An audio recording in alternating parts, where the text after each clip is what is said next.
po si Tita Evelyn Andovino, Grade 3, Gomez.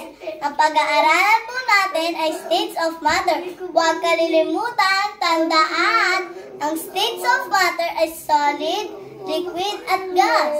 Ngayon naman po, samahan niyo akong mag-experiment ng physical change of matter. Tara! Subukan natin ang solid to liquid. Tara!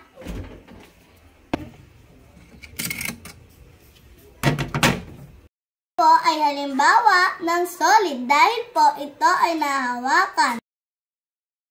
Lang po ng ilang minuto at ito ay magiging liquid.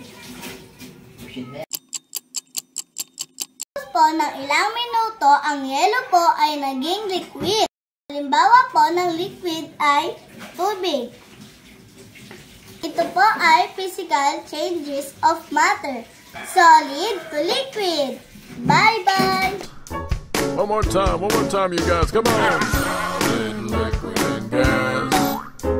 The three states of matter, they all have mass.